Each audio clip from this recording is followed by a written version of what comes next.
నమస్కారం.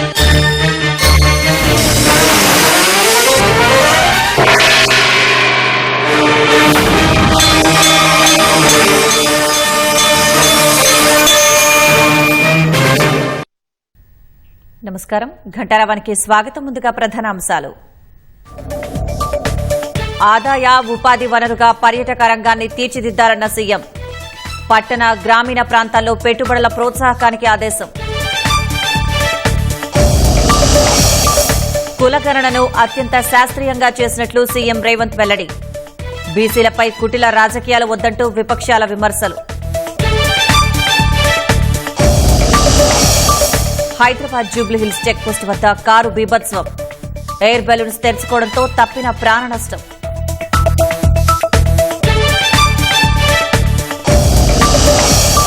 మహాకుంభమేళాకు రికార్డు స్థాయిలో తరలివెళ్తున్న భక్తులు. 50 కోట్లకు పైగా త్రివేణి సంగమంలో పుణ్య స్నానాలు. డ్రాప్ బాక్స్ నిబంధనలను కఠినతరం చేసిన అమెరికా. 12 నెలల్లో గడువు తీరిన వీసాలకే రెన్యువల్కు అవకాశం.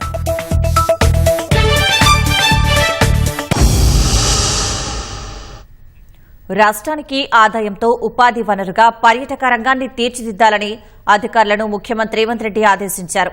ఘన చరిత్రని వర్తమానానికి అనుసంధానిస్తూ భవిష్యత్తుకు బాటలు వేయాలన్న సీఎం సెమీ అర్బన్ గ్రామీణ ప్రాంతాల్లో పర్యాటక రంగంలో పెట్టుబడులు పెట్టేవారికి ప్రోత్సాహకాలు అందించాలని నిర్దేశించారు. యంగ్ ఇండియా ఇంటిగ్రేటెడ్ రెసిడెన్షియల్ పాఠశాలల నిర్మాణాలను 2 ఏళ్లలో పూర్తి చేయాలని ముఖ్యమంత్రి రేవంత్ రెడ్డి అధికారులను ఆదేశించారు. రాష్ట్రానికి ఆదాయం సమకూర్చడంతో పాటు ఎక్కడికక్కడ యువతకు ఉపాధి కల్పించేలా పర్యాటక శాఖ పనితీరు మెరుగుపడాలని ముఖ్యమంత్రి రేవంత్ రెడ్డి ఆదేశించారు. పర్యాటకుల్ని ఆకర్షించే వనరులు ఉన్నా గతంలో ప్రచారంపై శ్రద్ధ చూపకపోవడం, వినూత్నంగా ఆలోచించకపోవడం వల్ల ఆశించిన ప్రగతి కనిపించలేదని పర్యాటక రంగంపై నిర్వహించిన సమీక్షలో సీఎం రేవంత్ స్పష్టం చేశారు. తెలంగాణ ఘన చరిత్రని వర్తమానానికి అనుసంధానిస్తూ భవిష్యత్కు బాటలు వేసేలా పర్యాటక శాఖను తీర్చిదిద్దారని సీఎం సూచించారు. సెమీ అర్బన్ గ్రామీణ ప్రాంతాల్లో పర్యాటక రంగంలో పెట్టుబడులు పెట్టేవారికి ప్రోత్సాహకాలు కల్పించాలని అధికారుల్ని ఆదేశించారు. నాగార్జున సాగర్ బ్యాక్ వాటర్లో బోట్ హౌస్ అందుబాటులో ఉంచాలని, డెస్టినేషన్ వెడ్డింగులకు తెలంగాణను వేదికగా మార్చాలని సూచించారు. ఆలయాలు, పులుల అభయారణ్యాలకు పర్యాటకంలో ప్రత్యేక ప్రాధాన్యముందని ఆ దిశగా దృష్టి సారించి అవసరమైన చర్యలు తీసుకోవాలని ముఖ్యమంత్రి రేవంత్ ఆదేశించారు. భద్రాచలం, సలేశ్వరం, రామప్ప వంటి ఆలయాలు, మల్లెల తీర్థం, బొగతా తదితర జలపాతాలు, బౌద్ధ స్తూపాలు, జైన ఆలయాలు ఇలా ప్రతి ఒక్క ప్రదేశంలో వసతులు మెరుగుపరచడం సహా సరైన ప్రచారం కల్పించాలని పేర్కొన్నారు. భువనగిరి కోట రోప్వే పనులపై సీఎం ఆరా తీయగా భూసేకరణ పూర్తయినందున త్వరలో టెండర్లు పిలుస్తామని అధికారులు వివరించారు. పర్యాటక శాఖ పాలసీకి తుది రూపునిచ్చే సమయంలో అటవీ, ఐటీ, విద్యుత్, టీజీఐఐసీ, వైద్య, క్రీడా శాఖలతో సమన్వయం చేసుకోవాలని, ఒక శాఖ విధానాలు మరో శాఖ పనులకు ఆటంకం కాకుండా జాగ్రత్తలు తీసుకోవాలని అధికారులకు దిశానిర్దేశం చేశారు. సాహస క్రీడలకు పర్యాటకంలో ప్రాధాన్యమివ్వాలని పేర్కొన్నారు. వైద్య చికిత్సల కోసం విదేశాల నుంచి వచ్చే వారికి ఏ ఇబ్బంది లేకుండా చర్యలు తీసుకోవాలని ఆదేశించారు. పర్యాటక శాఖకు బడ్జెట్ కేటాయింపులు పెరిగేలా చూస్తామని సీఎం భరోసానిచ్చారు.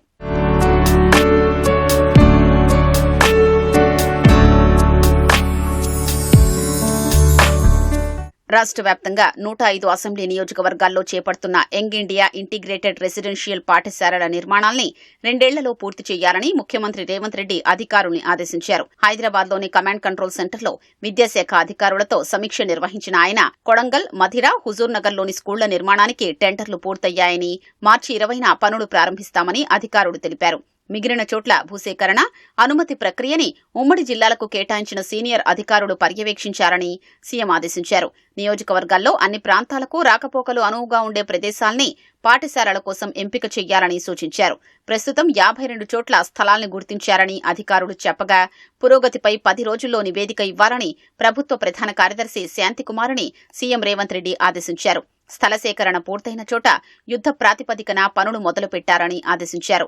చాకలి ఐలమ్మ మహిళా విశ్వవిద్యాలయంలో బోధనేతర అవసరాల కోసం చేపట్టే భవన నిర్మాణాల్లో రాజీ పడొద్దని, భవిష్యత్ అవసరాల్ని దృష్టిలో ఉంచుకుని ఉన్నతంగా నిర్మించాలని సీఎం ఆదేశించారు. నిధుల వ్యయానికి ప్రభుత్వం వెనకాడదని స్పష్టం చేశారు.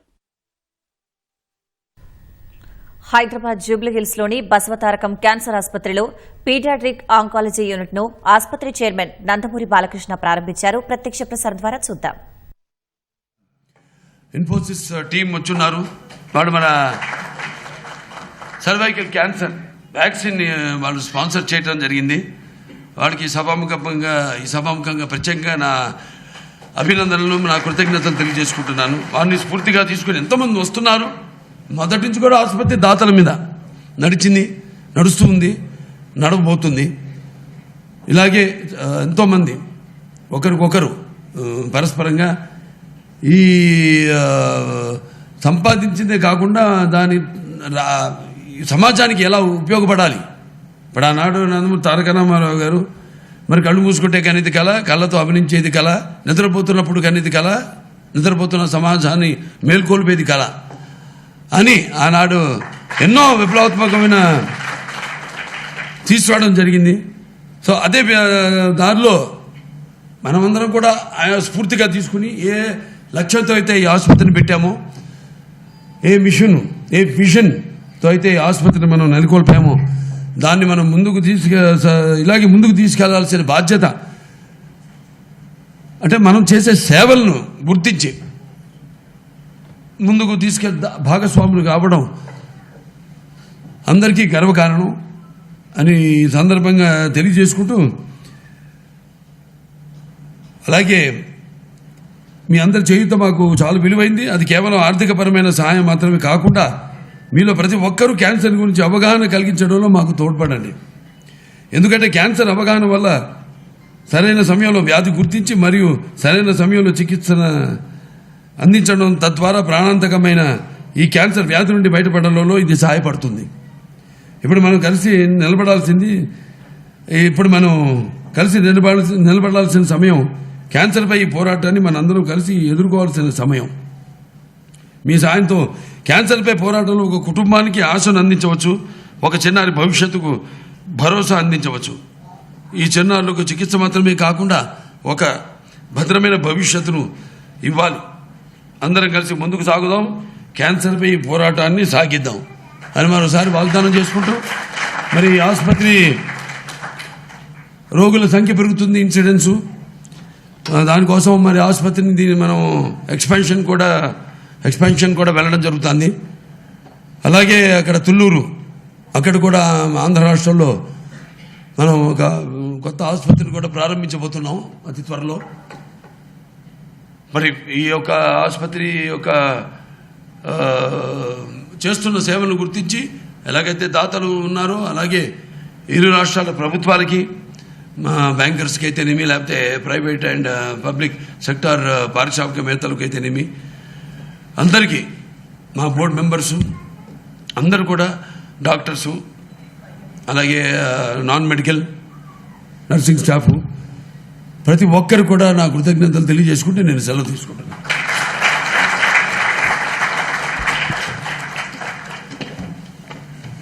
Thank you, Chairman Garu, for your inspiring address. Sir,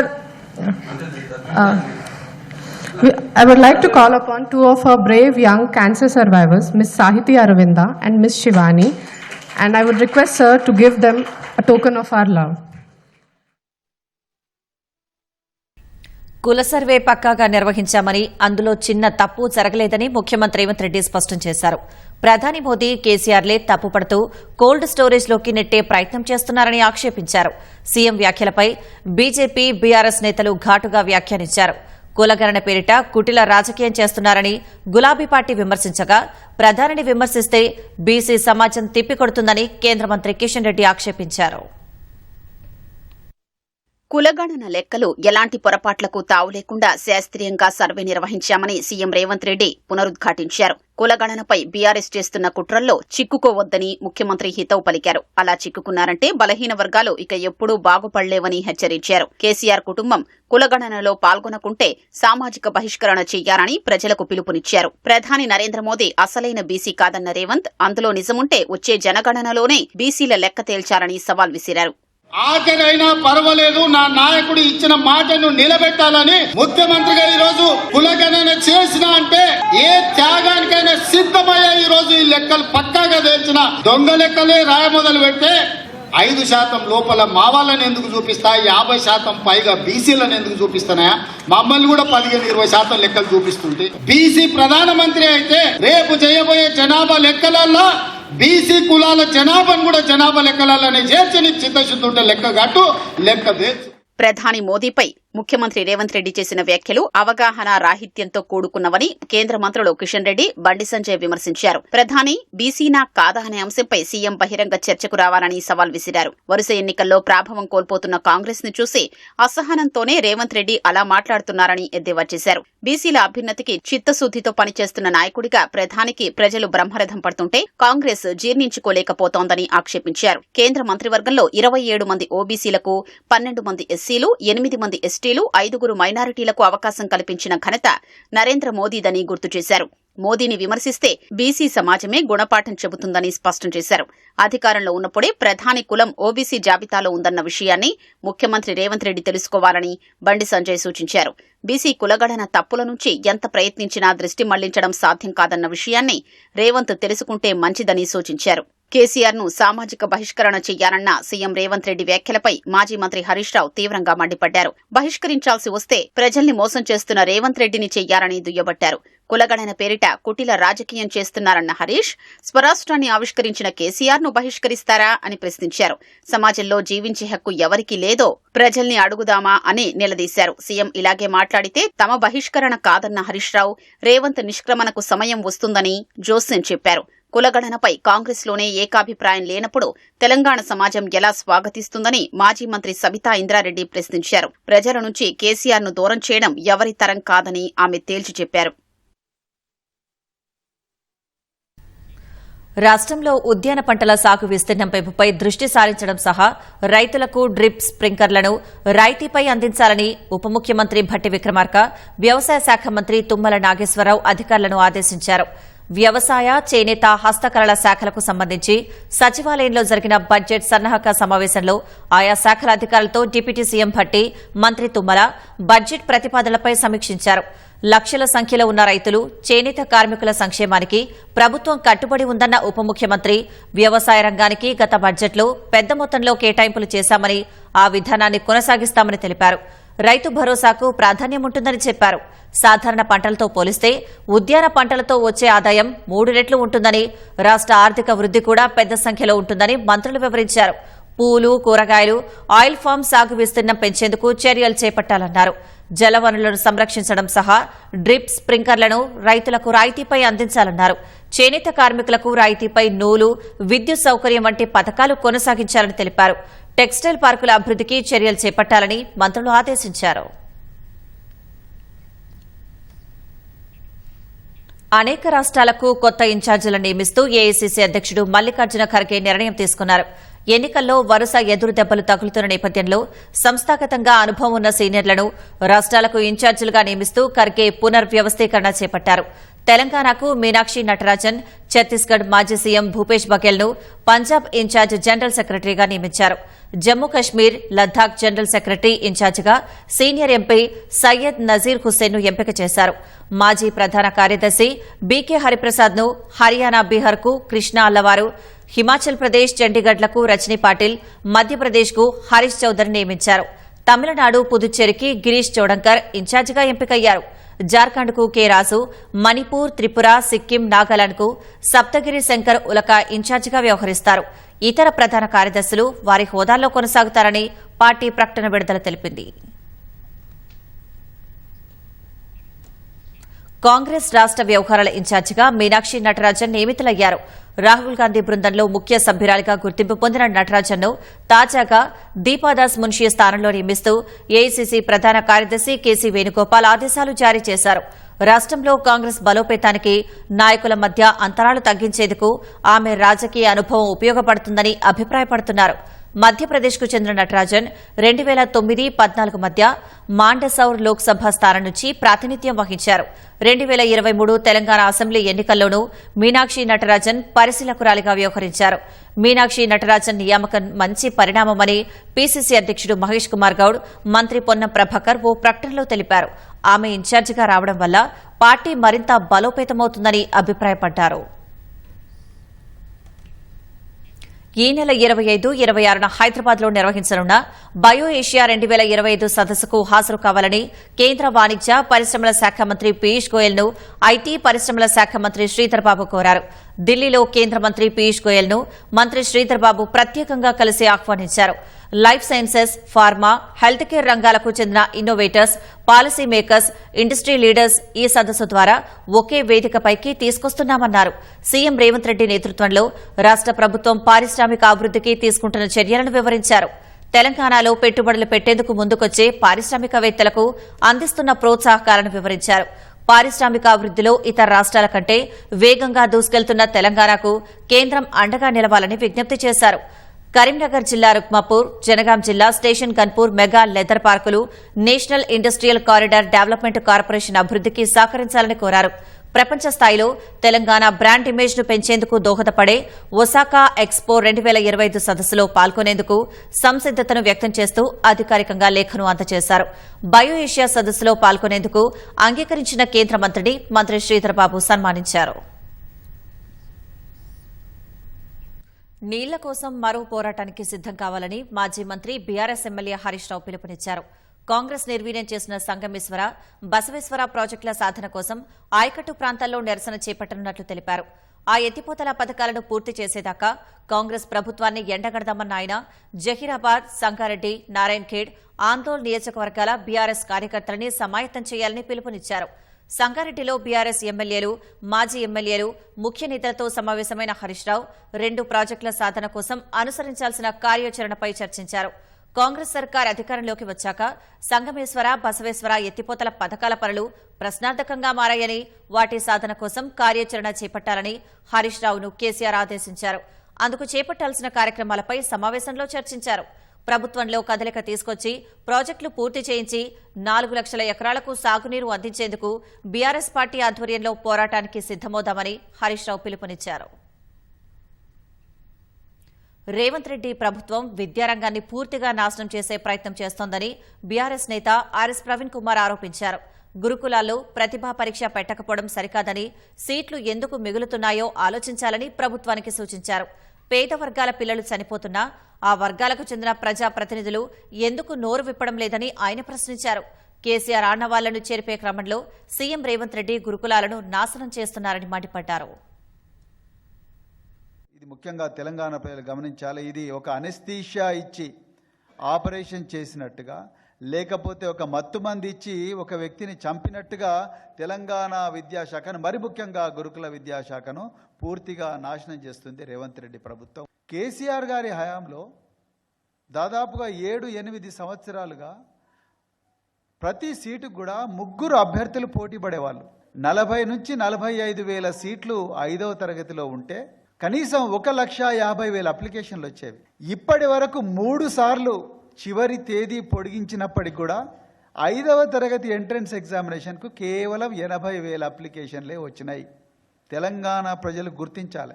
అంటే దీని గొంతు నిలిమి చంపడం కోసమే విద్యాశాఖను మీ దగ్గర పెట్టుకున్నారా రేవంత్ రెడ్డి గారు? మీరు తెలంగాణ ప్రజలకు సమాధానం చెప్పాల్సిన అవసరం ఉన్నది. రాష్ట్రంలోని ప్రాథమిక వ్యవసాయ సహకార పరపతి సంఘాల పదవీకాలాన్ని ప్రభుత్వం మరో 6 నెలలు పొడిగించింది. 904 కోఆపరేటివ్ సొసైటీలకు 2020 ఫిబ్రవరి 15న ఎన్నికలు జరిగాయి. ఒక్క సంఘం కోఆపరేటివ్ సొసైటీ తప్ప మిగతా సంఘాల సభ్యుల పదవీకాలం శుక్రవారంతో ముగిసింది. రాష్ట్రంలోని 9 డీసీసీబీల పదవీకాలం ఈ నెల 24తో ముగియనుండగా టెస్కాబ్ కమిటీ సభ్యుల పదవీకాలం వచ్చే నెల 4తో ముగియనుంది. రాష్ట్రంలో 14 గ్రామ పంచాయతీలకు ఒక్కో సహకార సంఘం పనిచేస్తోంది. ఆ 3టికి ఇప్పట్లో ఎన్నికలు నిర్వహించే అవకాశం లేనందున పాలన వర్గాల పదవీ కాలాన్ని పెంచాలన్న ప్రజాప్రతినిధుల ప్రభుత్వానికి విజ్ఞప్తి చేశారు. వారి వినతి మేరకు కోఆపరేటివ్ సొసైటీలను బలోపేతం చేసి వాటి సేవలను సమర్థంగా రైతాంగానికి చేరేందుకు ప్రభుత్వం అన్ని జిల్లాల సహకార అధికారులతో జిల్లా స్థాయి సమావేశాలు నిర్వహించింది. సహకార సంఘాల పునర్విభజన కోసం ప్రతిపాదనలు పంపాలని ఆదేశించింది. సొసైటీలను పునర్విభజన చేయాలనే ఆవశ్యకతను ప్రభుత్వం గుర్తించిందని వ్యవసాయ శాఖ మంత్రి తుమ్మల నాగేశ్వరరావు వెల్లడించారు. ఈ నేపథ్యంలో సభ్యుల పదవీకాలాన్ని మరో 6 నెలలు పొడిగిస్తూ లేదా తదుపరి ఉత్తర్వులు వచ్చే వరకు పొడిగిస్తూ ప్రభుత్వం జీవో విడుదల చేసింది. రాష్ట్ర police integrated command and control కేంద్రాన్ని గూగుల్ ఇండియా ప్రతినిధుల బృందం సందర్శించింది. ట్రాఫిక్ నిర్వహణ వ్యవస్థను అధ్యయనం చేయడం సహా గూగుల్ అత్యాధునిక సాంకేతిక పరిష్కారాలను వినియోగించి మరింత సమర్థంగా నిర్వహించడానికి మార్గాలను పరిశీలించింది. ఇటీవల గూగుల్ రాష్ట్ర ప్రభుత్వం మధ్య కీలక రంగాల్లో సాంకేతికత ఆధారిత వినియోగంపై కుదిరిన అవగాహన ఒప్పందంలో భాగంగా ఆ బృందం కమాండ్ కంట్రోల్ కేంద్రాన్ని సందర్శించింది.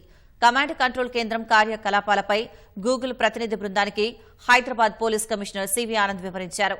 ట్రాఫిక్ మేనేజ్మెంట్ నిర్వహణ, అధునాతన నిఘా వ్యవస్థలు, డేటా అనలిటిక్స్, గూగుల్ మ్యాప్స్ డేటాను అనుసంధానం చేయడం ద్వారా ట్రాఫిక్ రద్దీ ప్రాంతాలను గుర్తించడం వంటి అంశాలపై ఆయన గూగుల్ ప్రతినిధులకు తెలిపారు.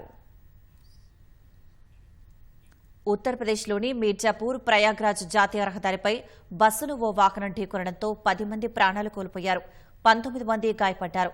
ప్రయాగ్రాజ్లోని మహాకుంభమేళాకు వాహనంలో భక్తులు వెళ్తుండగా ప్రమాదం జరిగినట్టు పోలీసులు తెలిపారు. ఈ ఘటనలో వాహనంలోని 10 మంది మృతి చెందినట్టు చెప్పారు. బస్సులోని 19 మందికి గాయాలైనట్టు తెలిపారు. మృతులంతా ఛత్తీస్గఢ్లోని కోర్బా జిల్లాకు చెందిన వారిగా గుర్తించారు.